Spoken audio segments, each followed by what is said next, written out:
Professor Thompson, thank you for joining me. Thanks so much for having me. It's great to be here. Why don't we start up with your background? Where did you start off? What have you done so far with your career, and what are you doing now? Yeah, so I grew up in South Dakota. I went to undergraduate in Minnesota. Then I went to DC for about half a year to do the tried and true intern stint on Capitol Hill. Then I went to graduate school at Cornell University in New York. And since then, I've been bouncing around to a lot of places, like many academics. So I went to Duke for 2 years as a postdoc. Then I started my first job at Syracuse University. Spent 1 year at Princeton at the Center for the Study of Democratic Politics. And now I'm in my 4th year at UC Irvine. So first time on the West Coast. Excellent. And what brought you into this area to begin with? What piqued your interest in, the policy, politics, Congress area? Yeah, so I wrote a senior thesis on women in the Minnesota state legislature. So I spent a few days there interviewing women about their experiences and pathways to office. And I was really active in electoral politics in college. So I've long been interested in who runs for office and the representation of women. And this really fueled my interest in graduate school, and my research agenda has, like everybody, has changed over time. But it really was born out of an interest in electoral politics. Got it. So in terms of the research that you're working on, I know you have a few different areas. And since you mentioned women already, why don't we start with that one? So, when it comes to women in politics or women in legislatures, can you talk through, what interested you in this area? What questions did you really have about that? And what answers have you found through your research? Yeah, so there's this striking disparity in the representation of Republican and Democratic women in Congress. And it really started to grow in the 90s. So in the 1980s, women were evenly distributed between the two parties. But over the next 30 years, the number of Democratic women would steadily grow, and the number of Republican women instead stayed pretty stagnant or flat. And it through part of my research, I found that it's a story of both retention as well as attraction to office. So Democrats have been able to retain a lot of the women who were elected in the 80s and 90s, as well as elect new women to office. So they have a pretty robust pipeline as well as retention mechanisms. But the Republican Party is very, very different. I would say there's this complete makeover of Republican women.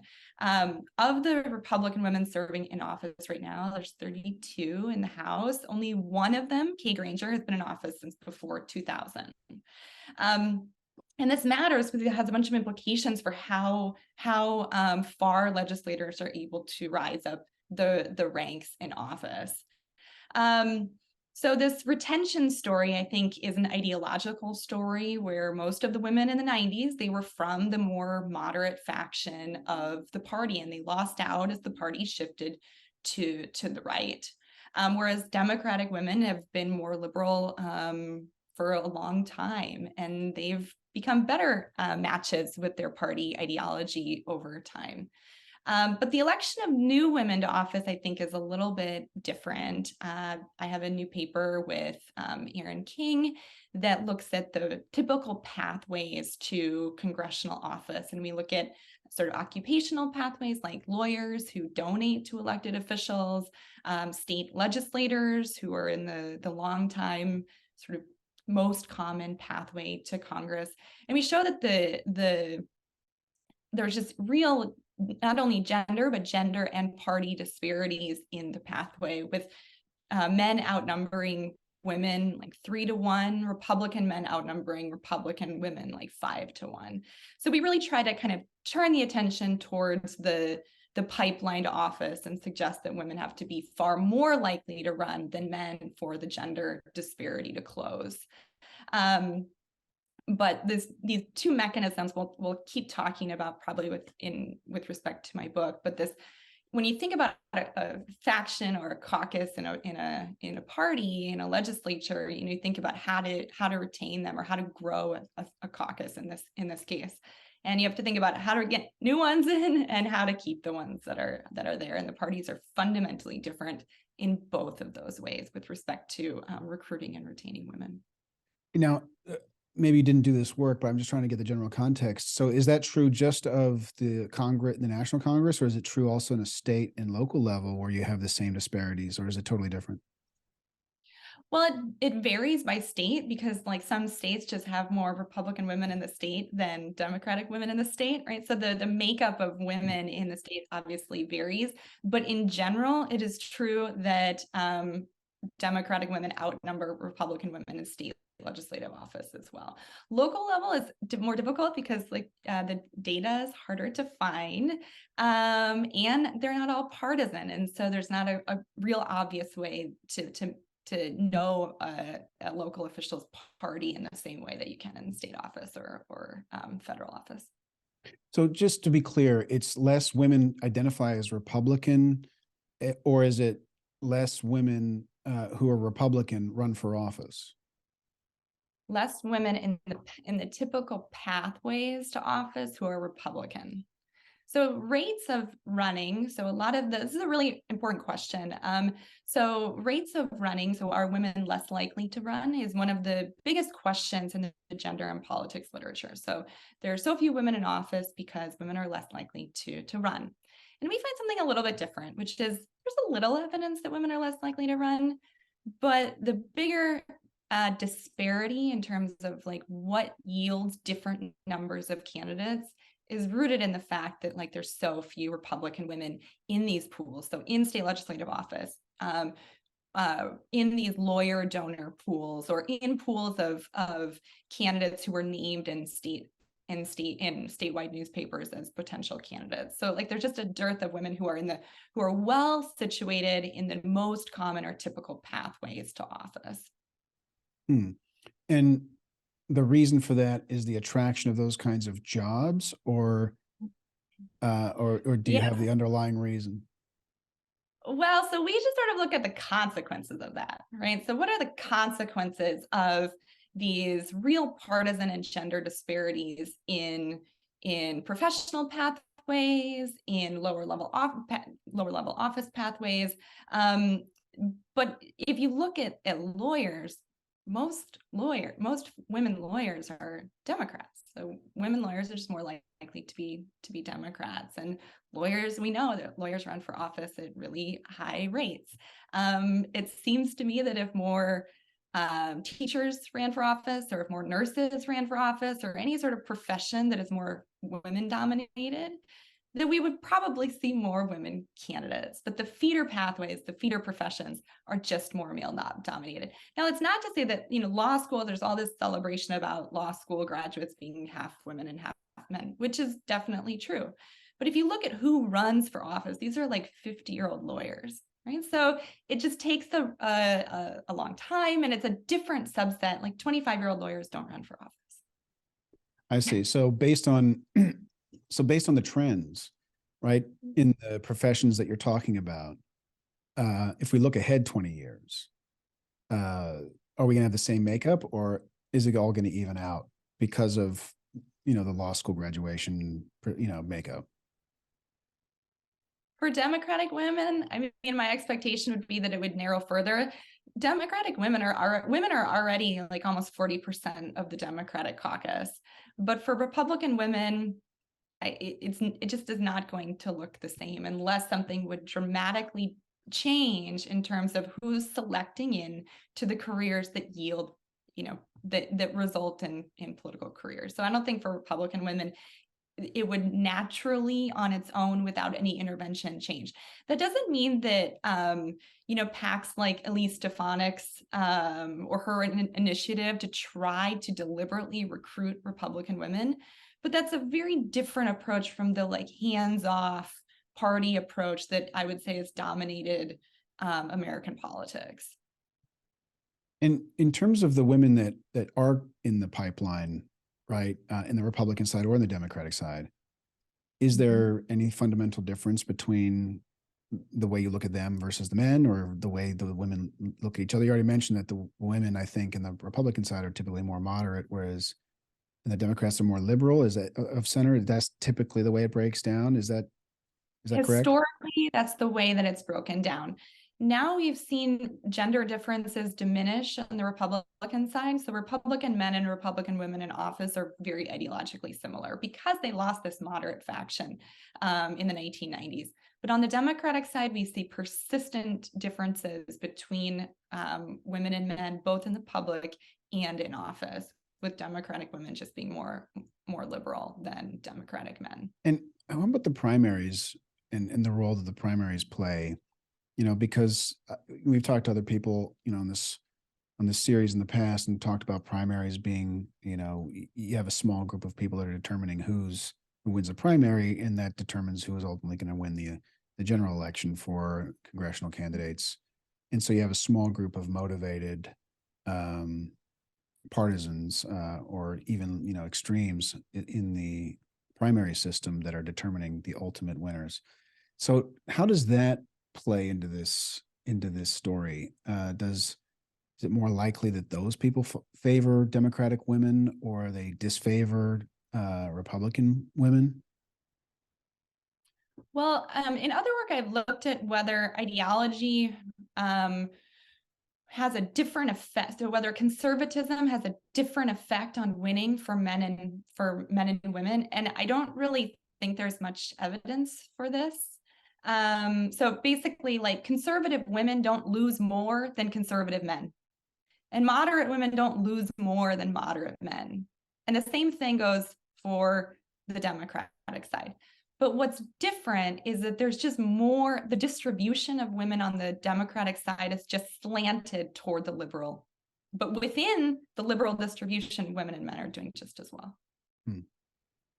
Interesting. And so in terms of the men versus women, have you looked at anything beyond the elections themselves, in their terms of what happens in Congress and whether they move into leadership positions and that type of thing? Yeah. So in the last Congress, I mean, this, like, retention is a really important part of this because it matters for whether they can rise, like, women can rise up to committee chair positions. In the last Congress, there were a few, like 4 or 5 of the major committees, but like several total committees that were chaired by women.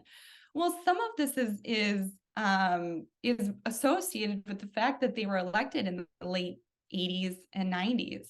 And have had a chance. In 2010, there was this whole discussion about no Republican women committee chairs. Well, the reason is because that none of them had been in office for very long. It has real implications for how much they're able to move up the party hierarchy. Got it. So it still comes back to, there's no, I guess your implication there's no difference in performance or kind of like outcomes when they're in Congress. It's just a function of how many there are and how long they've been around. In terms of rising up the ranks, yes. So Michelle Squires and I are working on a new paper on the policy priorities of Republican women, and from the 1990s to the 2010s. And we find that there are still differences between Republican women and men across this period on a variety of issues. So on tax, social welfare policy, women's issues, things like this. So we do see women differing from men across this period, but a lot of the turnover story and the reason for this partisan gap is an ideological story, in my view. All right, well, then let's move on to the ideological questions. And I know you've done work on this concept of moderates not being elected or being elected in the campaigns, and then also within Congress itself. Can you talk us through, you know, what have you done on this side of things? What questions did you have, and what did you find through your research? Yeah. So the women aspect is one part of the book, but the broader argument of the book and some associated research looks at changes in who runs for congressional office over time. So the question of why the parties are polarized is one of the biggest and most studied questions in the Congress literature. Previous work, I think, can be put into two sort of different camps. One set of explanations looks at changes in the mass public, so changes in voters, changes among party activists, maybe changes in primary voters. And another set of explanations instead looks at changes in the power of party leaders or in the tools that party leaders have at their disposal to foster party discipline. So these are I would say, the two main kind of camps. But my research instead looks at the question of polarization through the candidate entry side. So questions like who runs for office and who are the choices on the ballot. I mean, voter explanations and leadership or institutional explanations are certainly important, but the implication is that if the only candidates on the ballot are coming from the ideological extremes, and the only candidates who can be elected are going to come from the ideological extremes. So one part of the book focused on state legislators in this like typical pathway to Congress. Over half of elected officials have state legislative backgrounds, and this is like one of the most common sort of training grounds for congressional office. The value of this too, from a social science perspective, is that we have both those who run for Congress and they could have run for Congress and did, and then others who could have run for Congress but didn't. So we can look at who's more likely, the question of who's more likely to run for Congress, rather than just looking at the pool of candidates who ran. So the main finding of that aspect of the book was that state legislators who resemble ideological moderates, so on the Republican side, state legislators who resemble people like Olympia Snowe, the longtime moderate legislator, senator, and member of the House from Maine, they're far less likely to run for Congress than state legislators who resemble, so at the time I was working on this, Paul Ryan was the leader of the party. And on the Democratic side, state lawmakers who resemble someone like John Tanner, the longtime lawmaker from Tennessee and co-founder of the Blue Dog Democrats, they're much less likely to run for Congress than a state legislator who resembles somebody like Nancy Pelosi, the former Democratic speaker and longtime Democratic leader. So that's sort of the main kind of candidate entry side. But another part of this that I wanted to touch on, which is I think interesting and comes up a lot, is that I also found not as much variation across districts that you might expect. So sure, the number of moderate Republican candidates who ran, so this is not just state legislators, all Republican candidates who ran, was lowest in the most conservative Republican districts, like we would expect. But they weren't really running in more liberal Republican districts either. On the Democratic side, the number of moderate Democratic candidates was the lowest in the most liberal Democratic districts, like we would expect. But it was also really low and similarly low in more conservative Democratic districts as well. And I looked at like a bunch of different logics. So seats rated by Cook Political Report as toss-ups, and there just wasn't much of a difference. So these what we generally think about is like different electoral logics that explain candidate entry. They weren't accounting for as much variation in the exit of moderates across districts because moderates just weren't really running anywhere. So why aren't moderates running? Is it an illusion and they're not really moderate because the whole electorate has moved more conservative or more liberal, or is it really that the moderates aren't running? Right. Good question. So I was looking at a period from 2000 to 2010, and state legislators, there was like among state legislators, there was a fair amount of overlap, or this like purple middle for the pipeline or the pathway. So it wasn't the case at the time that there were no moderates that were available to run. So about 30% of Republican state legislators were at least as moderate as Olympia Snowe, and about 20% of Democratic state legislators were at least as moderate as John Tanner, the one that I talked about, the Democrat that I talked about before. So at that time, I don't think the problem was not having moderates in office. So you say, why don't they run? Well, in my book, I focused on the declining value of serving in Congress for moderates, and I to sort of learn more about how candidates and how office holders view service, I asked them about what kinds of benefits did they get from being in office. So we talked about the policy benefits of serving, so whether they're able to accomplish their policy goals. We talked about the party benefits of serving, whether they're able to access these desirable committee assignments and rise up the ranks like we discussed, and the personal value, the benefits of serving. So like what it's like to be in Congress when all your friends have left, you know?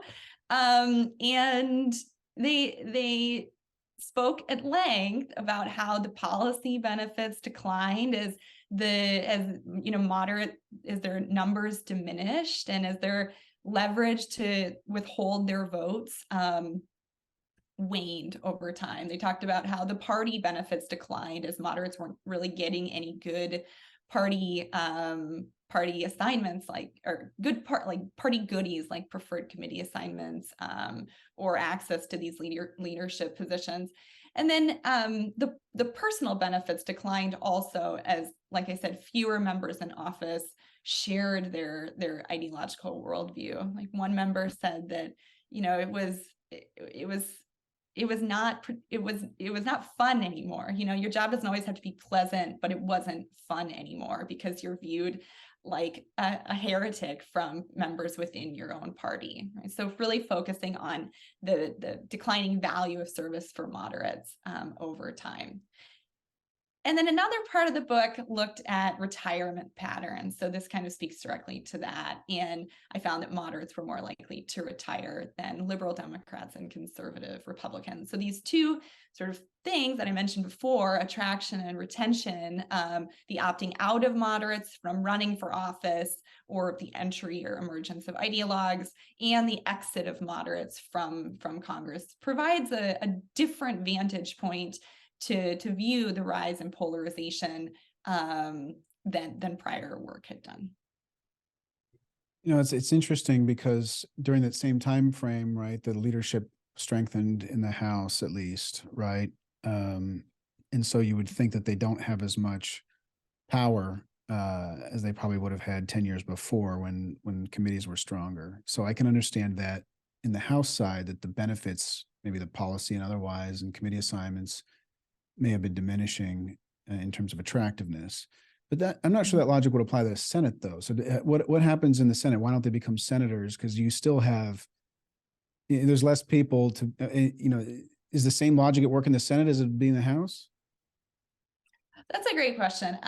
So I only look at the House in my book, but the Senate is certainly more individualistic, and they don't need to create groups quite as much as on the House side, just because of numbers reasons. But if you look at the moderates in office today, right? So Joe Manchin, so I interviewed one member who said he was a moderate. He didn't like serving as a moderate, but he said some people might get their kicks from being, the moderate, you don't go along with the party, and you're sort of viewed as the thorn in the party's side.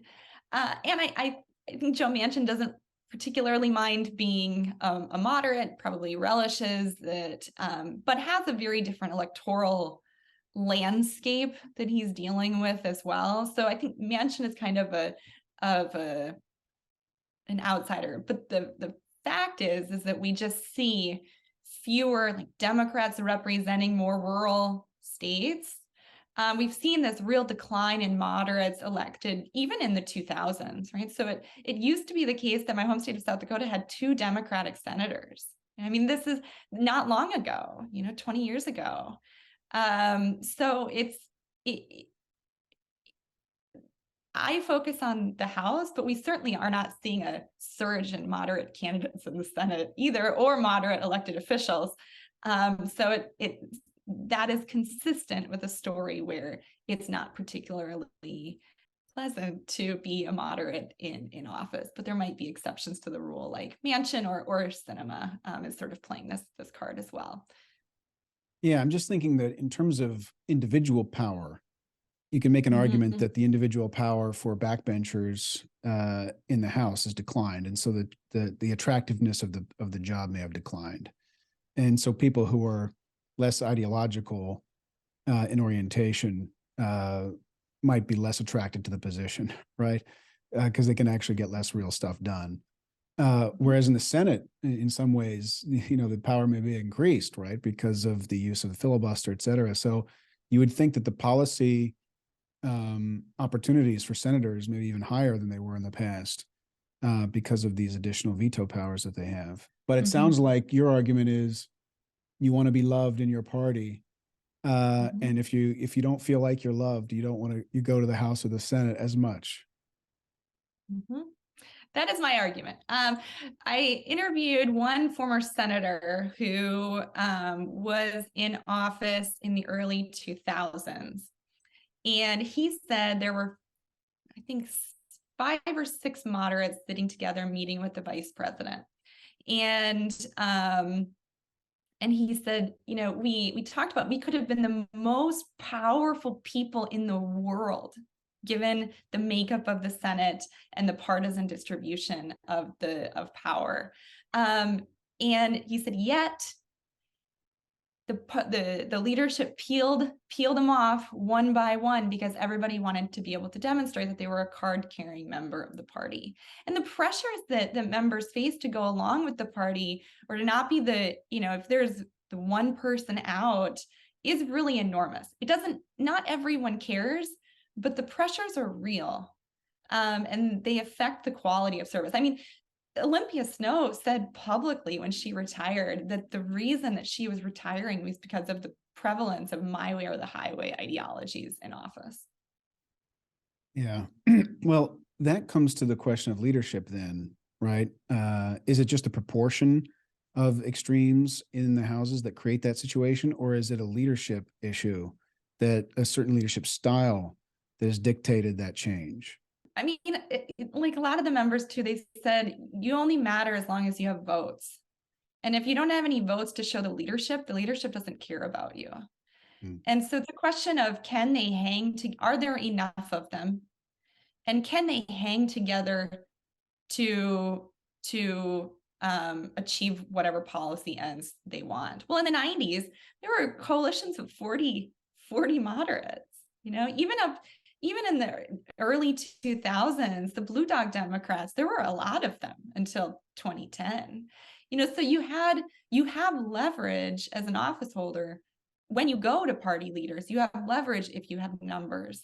As your numbers wane, your leverage does too.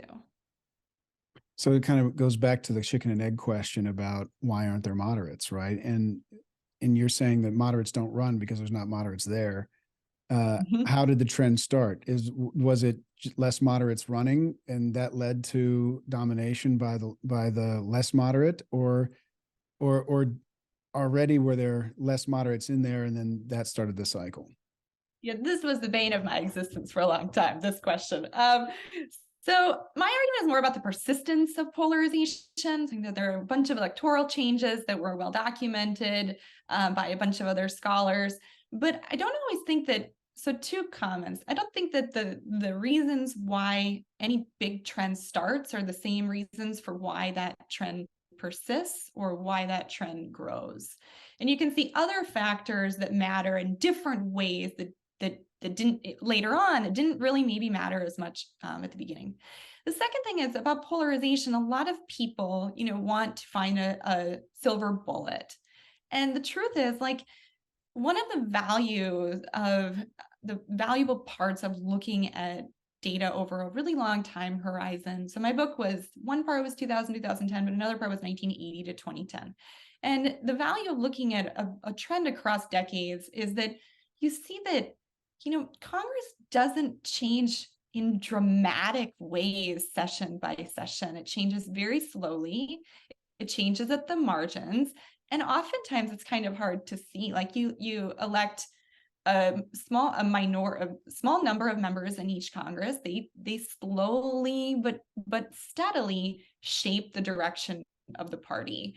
Wave elections can speed that up or slow that down.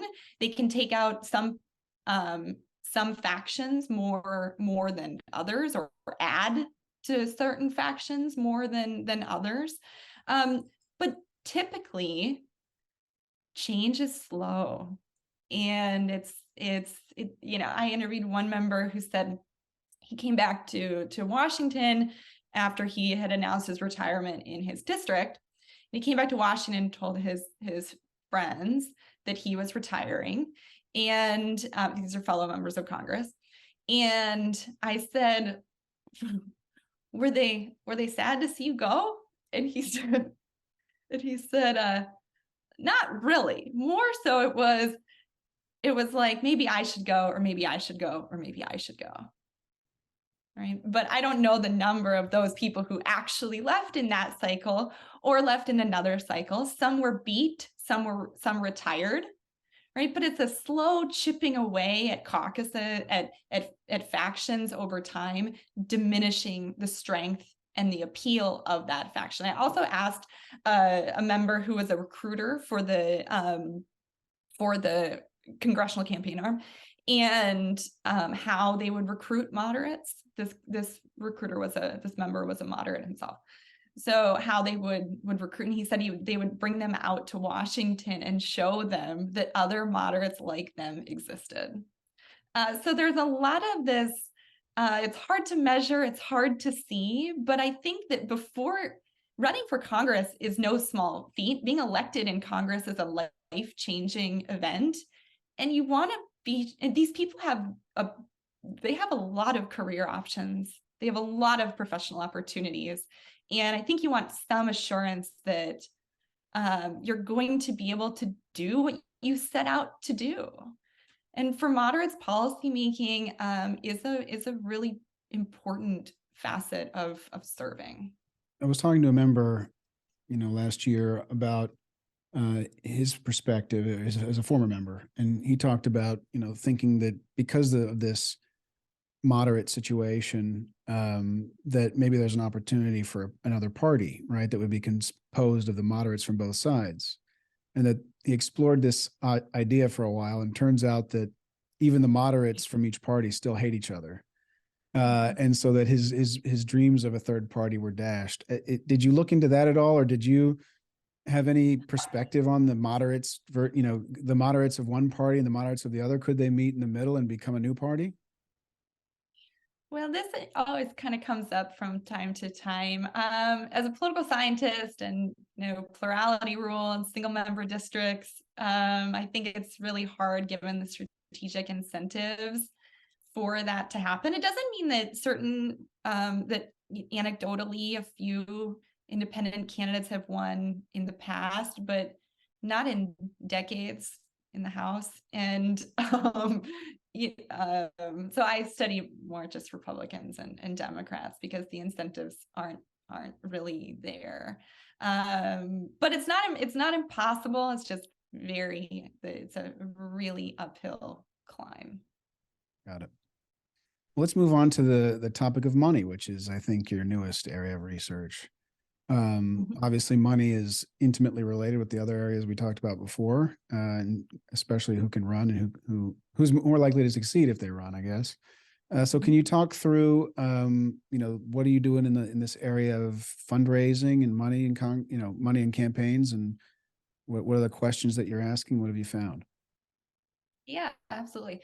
So I have new research on the significance and role of money in House elections from 1980 to 2020. So a 4-decade period of of House elections. So kind of to provide some context to this, so most early research on the influence of money on election outcomes or on votes looked at general elections.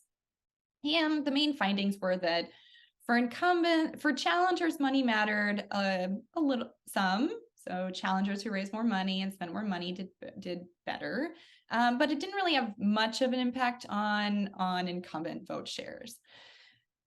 But as general elections became increasingly tied to district partisanship, this question of how does money matter for election outcomes has fallen by the wayside and has received much less attention since really the early 2000s. So for the past 2 decades, this area of research has been more dormant. But I think this is kind of puzzling because candidates continue to dial for more and more dollars. They clearly believe that money matters in elections. So the hope of this this book is to change the focus around money to money as a focal point in elections and how money is being used as a cue and as a signal by a variety of political actors. So everybody looks at money. The data are publicly available for everybody to see. Everybody knows who's ahead by a little bit, who's ahead by a lot, who's behind by a little bit, who's behind by a lot. And they use money as a metric of viability, of strength, of power, of talent, of ability to run for higher office, of a lot of different concepts that we care about. People are using money as a shortcut or as a cue. So candidates who want to win, they face immense pressure to raise money. They try to post strong early fundraising totals to generate momentum, to attract attention. Party leaders look at money to sort of deduce who has support. Journalists use money in their coverage of races to separate the likely winners from the likely losers. Donors are more likely to give to candidates who have a track record of fundraising. So money is, of course, associated with victories, and we've long known as scholars that there is this real challenge of separating the effect of money from who is expected to win in the first place. Okay? But I also conducted a survey of primary voters, and it showed that they too are more likely to support hypothetical candidates who raise a lot of money. Then money matters after the election because better fundraisers are getting better committee assignments in office as well. So all this is to say is money is being used by a lot of relevant, influential political actors as a cue for viability and strength, and as the main focal point or the main marker of pre-election viability in primaries. So money's not determinative. It's not the case that the top fundraiser wins 100% of the time, but fundraising is seen as a really crucial part of running for and serving in office today. So like what this kind of means, or the implication is, that donors are acting as a sort of selectorate in American politics today. And they're doing that by structuring competition and by narrowing the choices on like who's the set of choices on the ballot. And just by looking or thinking about the influence of money on votes, we kind of miss the ways, like these other ways that money shapes the trajectory of races and matters long before any votes will be cast and long after the election as well. And I think this is really important in an era where so few general elections are competitive to look earlier in the election cycle, because candidates are certainly exhibiting behavior that is consistent with an argument that they think money matters. So it's interesting for thinking about the money component, because my intuition would say that more money would lead to more moderate candidates.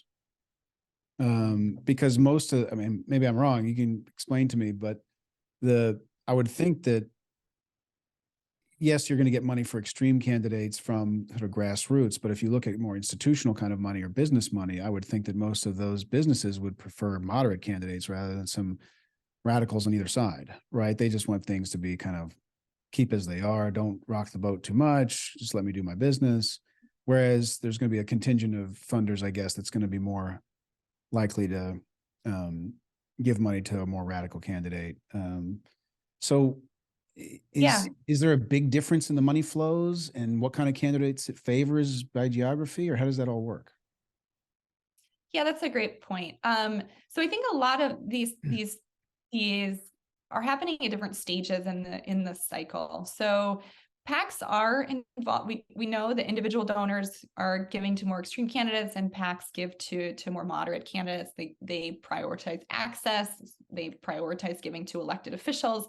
So this is well documented by political scientists. The challenge with moderates, I think it's happening much, much earlier. So they're not, so PACs aren't getting involved in the pre-primary period. So it's really like in the venture capital. It's the venture Mhm. capital of politics. Like that first seed round of funding comes from Exactly. radicals, and so you need to be radical if you're going to get to the next step. Well, it comes from your net. So I've interviewed a bunch of candidates. It comes from your networks. So the way that this matters for representation is that people who have access to people with deep pockets, they can post these strong totals.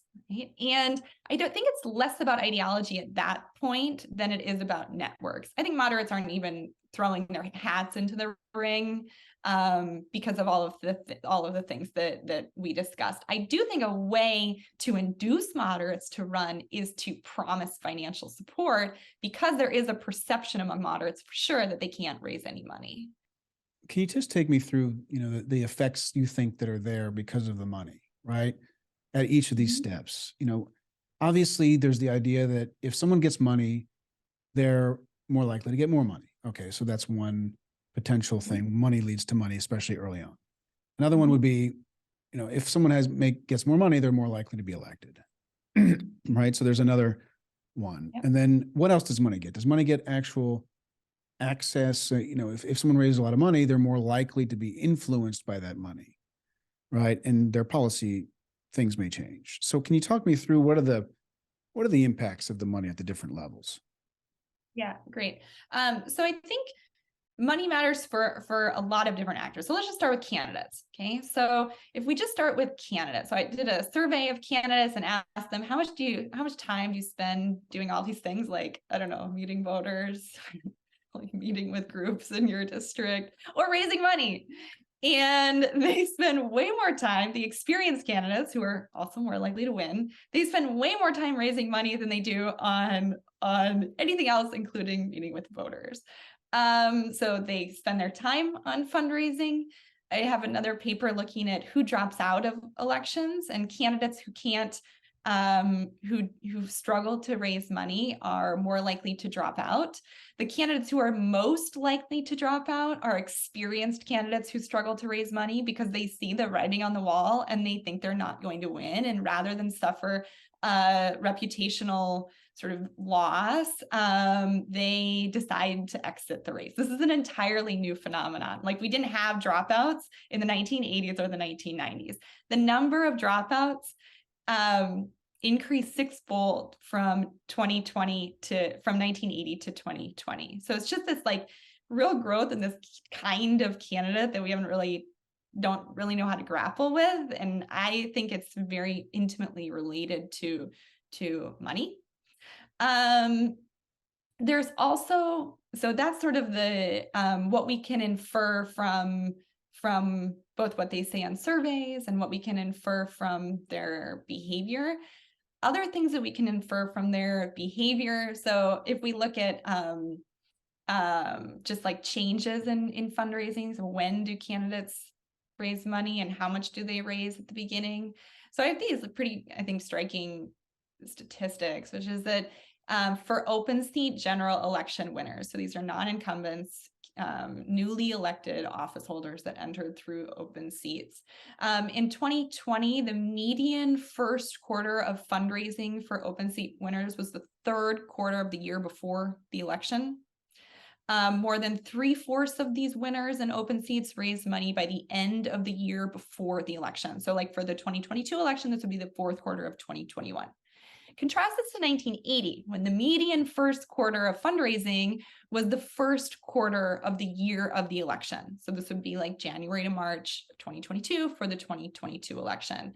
Less than half, 44% of these winners raised money by the end of the year before the election.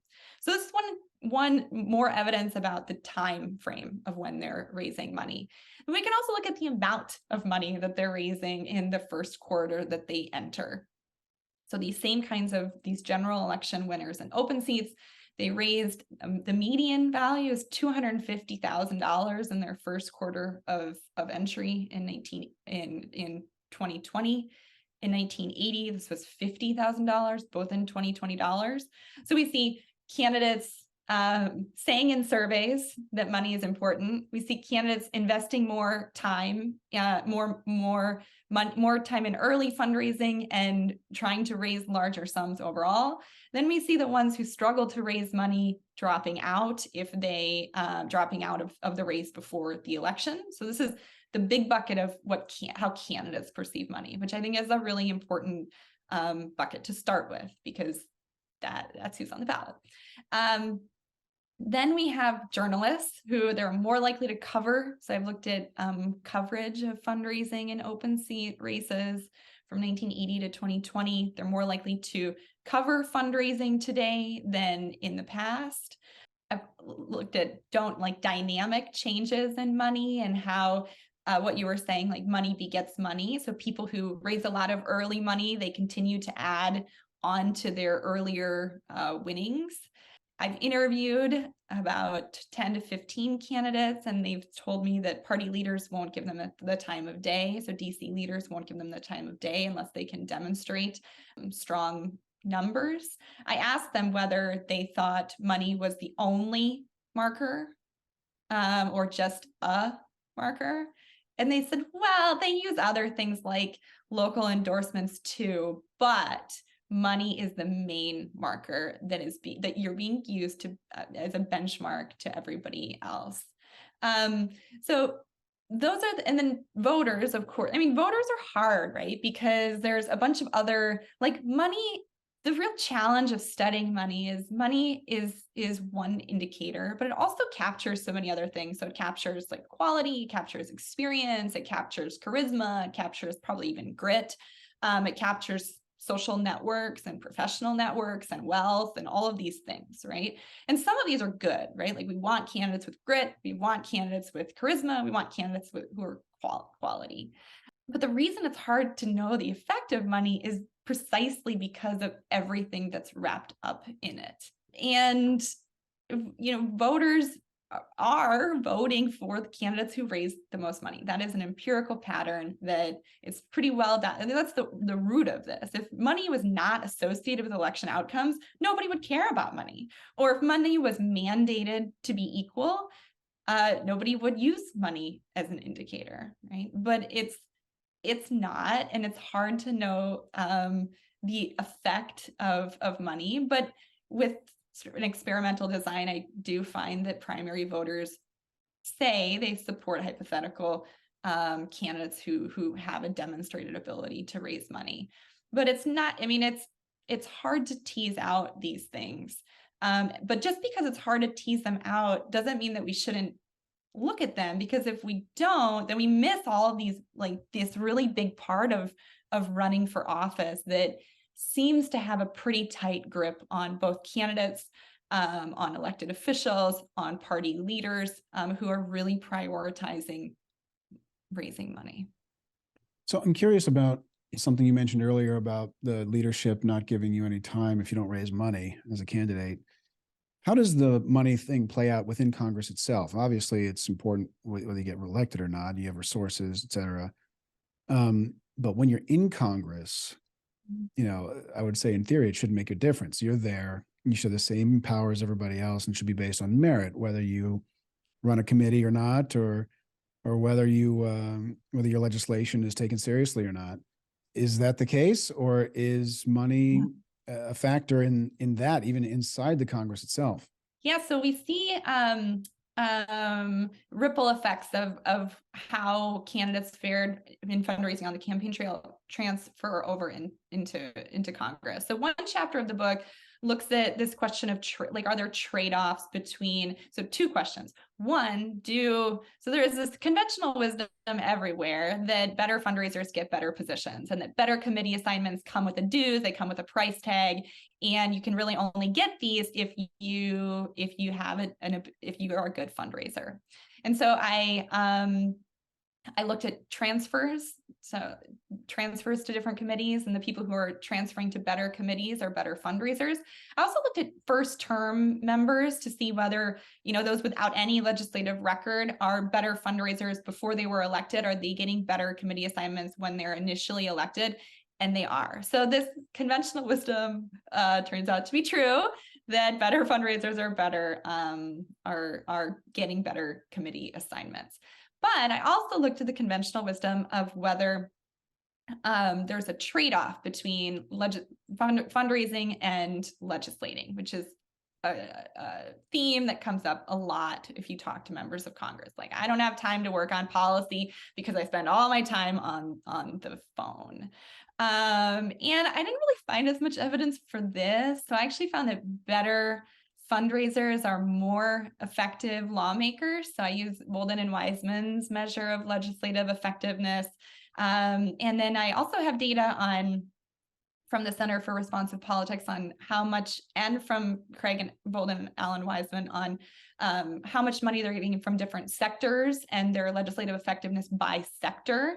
And it's really consistent across sectors that people who raise more money from certain sectors are more effective in that sector.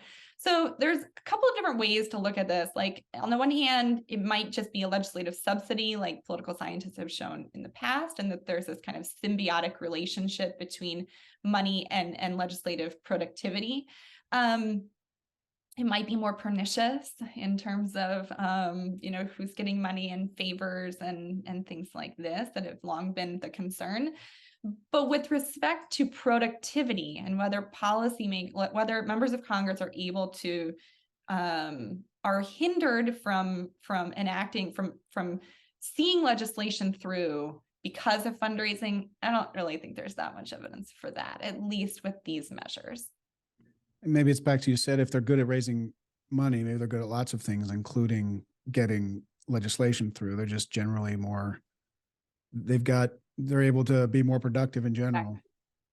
Exactly. This is the challenge with money, and it could just be a measure of talent or some, valence characteristic of members. The problem, though, is it's one thing to have a valence characteristic like talent or charisma, but when that's money, it opens up a lot of other consequences. So there's something different about access to money versus access to like political experience, or access to that is why campaign finance reform has been the subject for 100 years. This is not new. It's new how we record and how we track campaign finance, but progressives were like very concerned about money. This is not a new issue, right? So, but through the narrow lens of the data that I have, the data that I'm using, I don't know if there's this, that the gridlock or the inaction in office is caused by them having to spend all this time raising money. It'd be interesting to look at the people who are very effective in office and went to committee heads, committee chairs, and got legislation through that were bad fundraisers, and look at sort of the mirror image, or if they exist at all, and see how that happened. That's a great point. So there are some, I've not looked at them yet. I will though. But there are some people who are really good fundraisers, but really bad on, they're ineffective. So I won't say them, but there are these cases. And so it's not, that's not how relationships, there are outliers, there are exceptions, but speaking of averages. Right. But I will look at the cases that you recommended. Yeah. I mean, who's got charisma and can get elected and get things done without raising a dollar, right? That would be interesting. Mhm. Well, great. So why don't we move on to the next phase where I ask you questions I've asked everybody else. So later on we can compare the results. Are you ready for the next one? Sounds good. All right. The question here is, and again, these are should questions, so your own personal opinion. What do you think congressional representation should mean? Yes, I've thought about representation a fair amount, particularly with respect to women's representation, because this is a like one of the main motivating questions in the literature is, why are women underrepresented? And then we have to say, well, underrepresented compared to what? Like, how do we even know that someone is underrepresented or overrepresented, or what's the benchmark? So there's a lot of different ways to think about representation. So we can think about whether members act how they're in line with their district preferences, whether members act in line with their own views or their own ideological beliefs. We can also think about whether chambers or institutions reflect the demographic makeup of the population. We don't think about as much, but I think we should, as whether or not parties reflect the makeup of the party base. Like the Republicans and Democrats differ so dramatically in who makes up their coalition that maybe we should even think about representation through a partisan lens rather than a general public lens. But money, I think, raises totally different questions about representation, which are more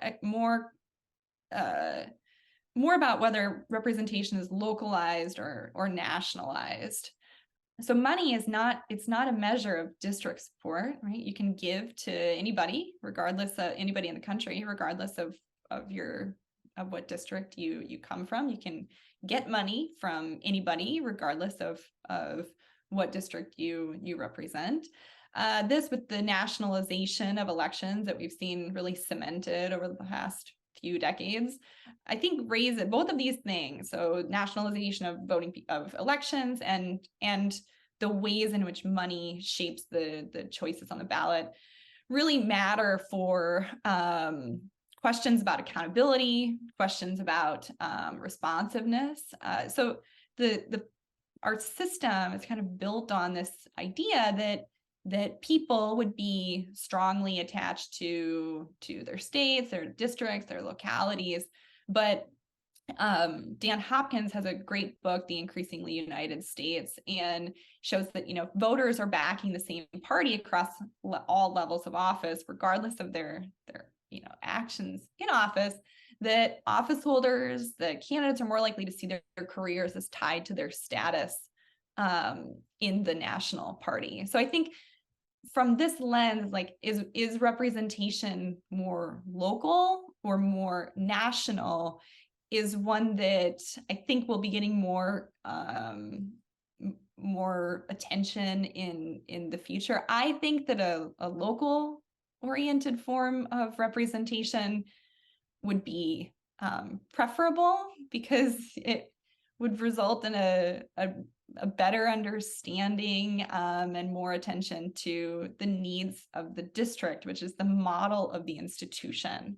I mean, it's funny because, like, political science is kind of like what is. So, like, there is a nationalization of elections, and that's true. But I'm not sure there should be a nationalization of elections, and it is really tied to concepts of representation.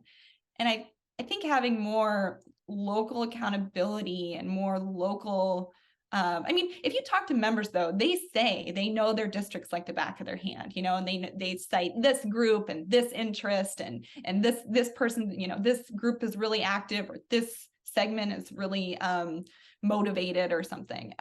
So they still talk in those terms, but they don't raise money from them, and they really need their party to succeed in they need the party brand to be healthy in order to be reelected. So I do think there's a tension between how members kind of talk about representation and then how it kind of is. But for you personally, I understand that there's all these conflicting trends and views, but for you personally, it sounds like you think representation should mean a representative, cares about the people in their district. And I'm assuming that means all the people versus just their party or their primaries or their genders or whatever. Well, ideally, yes. So and this kind of gets back to moderates a little bit. Like, part of the challenge I think we have today is that a member of so my representative is Katie Porter. So a Republican in Orange County, I mean, ironically, historically, but like a Republican might feel like Katie Porter is very, very far away from their interests, and I think it's incumbent, and that, not saying anything about what Katie Porter did or didn't do, but it's incumbent upon members to make all members of their district feel like they have a stake, and feel like they have some ownership, and feel like that like their elected official is listening to them and responding to their concerns. I mean, the political pressure, like there's a lot of constituencies, it goes back to Fenno but ideally you want people to feel like they have a voice. And I think that's hard if you think of representation as really catering to one aspect of constituency more than, like, if we're talking theoretically about concepts of representation versus short-sighted political motivations and like the practical side of politics. Yeah, I think you want representation to be something for all people in the district. Right. Next question is, how would your ideal Congress allocate its time? And so we've discussed it, how much time is spent raising money. How much time should they spend, doing legislation versus back in their district? What would your ideal breakdown be?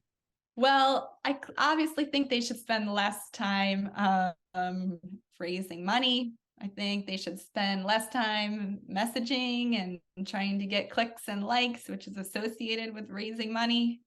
A lot of it backs up to raising money, but legislating and meeting with voters, I think, are the most important parts of that. That's how they should spend their days. I mean, I keep saying if you talk to members, but like former members, they really lament how little time they spend with not just their colleagues, but colleagues across the aisle. They talk about CODLs, like they used to travel together and they used to know the families of former members.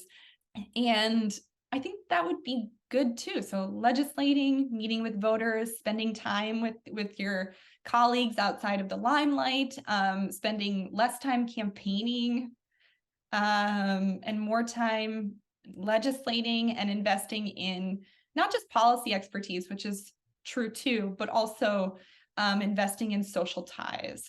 Great. Next question is, how should debate, deliberation, or dialogue occur or be structured in Congress? So you just mentioned time out of the limelight. This just, when members are communicating with each other, or they're working on legislation, or they're, talking about problems, should that be on the floor? Should that be in committee? Should that be in bars? How should this communication happen? How should debate, dialogue happen?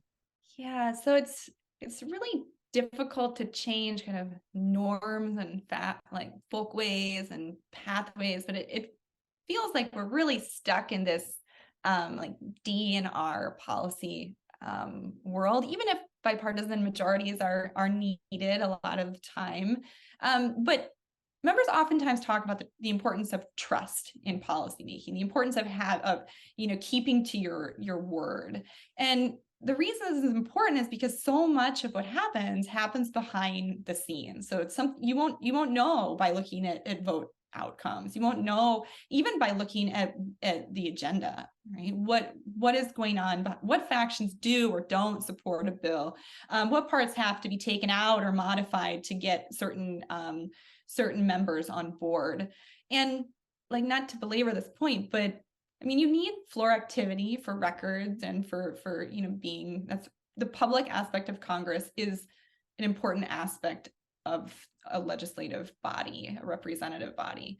But it would be helpful for them to have more cross-party dialogue behind the scenes that aren't that might not result in the same political blowback that you would see if it was in public. And this kind of goes alongside with another aspect that like just more tolerance or acceptance of members who are working across party lines, more spaces to deliberate behind closed doors in light of the potential blowback that they face. But I mean, the challenges that the public has with the people is that, or with Congress, is that it's not really like responding to pressing social issues. And from whatever would lead to more responsiveness, I think the behind the scenes stuff is very important, but whether it's like committee or floor or I think is less important than like Congress responding to the will of the people and spending less time messaging and more time on policy making. Next question is, what fundamental institutional improvement should Congress make within 50 years? 50 years? Give all the candidates equal money and make them run on that? So I think spending limits in elections would be a serious improvement. There's like the modal solution right now is to level up. So by providing campaign dollars to everyone, or to allow people to use campaign funds on different expenses like childcare that would presumably induce more women to run, things like this. But I just think there's far too much money being spent in elections, and it's having a lot of negative consequences. Spending limits are obviously very difficult. That's a very difficult path to pursue now, but it's one that has been pursued in the past. So like, if I could have I would overturn Buckley and pass a statute that limits spending like previous reformers have done. So I think there's so much. The more you comb through, in a lot of ways, the Santos case is kind of helpful for elucidating some of the concerns associated with spending. And the more you comb through the files, the more you really question, like, what is this good for? Like, the logic of unlimited spending, to increase the information that voters have about candidates. Well, the more you look through these and you're like, this is not having that desired outcome. And I think we should cap spending. I think having more members in office from at the middle would be beneficial for the institution. And I think it would be actually beneficial electorally for each party, even though they haven't really arrived at that conclusion on their own. But I do think that I don't really have suggestions on how, other than to pick them and fund them and support them. But in the same way that like limiting funding is a pretty easy, or limiting spending is an easy one, or an easy one to say. But I do think more attention to how the middle can be developed would be valuable. Right. Next question is, what book or article most shaped your thinking with respect to congressional reform? I would say two. So one, I read this book by Ray LaHood, who served in Congress for 10 or 15 years, and it's called Seeking Bipartisanship. And I read it during graduate school and gave this really detailed account of how he tried to foster bipartisanship, and how he tried to have these retreats and the challenges and struggles that that he faced in doing that. And it was a really like a very insightful behind the scenes account of like the challenges that are associated with reform, but nonetheless someone's desires to make that happen. So I think that's kind of that was a really influential book for me with respect to reform in particular. And then Ruth Black Rubin's book on factions is not really about reform, but I think has important lessons for reform. So when I think about Congress, I do it mostly through the lens of elections. So how parties change through elections, how parties grow, how parties decline over, certain parts of parties through multiple elections over time. But what her book does is shine a spotlight on institutional tools and rules and procedures that groups use to promote action. And I think that's another really interesting way of thinking about how to empower members, not only through like electing different kinds of people, which is what most of my life and attention is focused on, but also about like what to do to make them effective once they're there. So that's really influenced my thinking too on prospects for and different pathways to reform. Right. So last question is really about your plan. Sounds like money's on your mind now.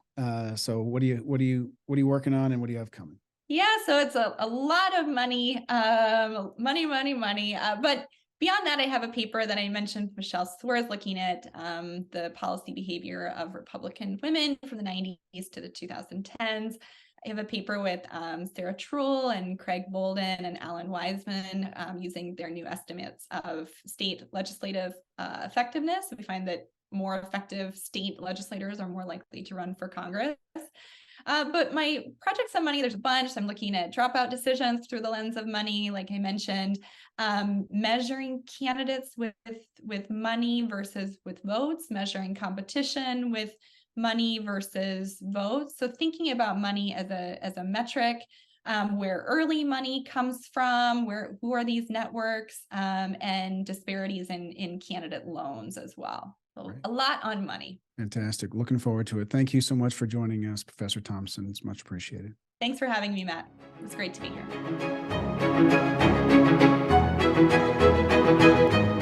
here.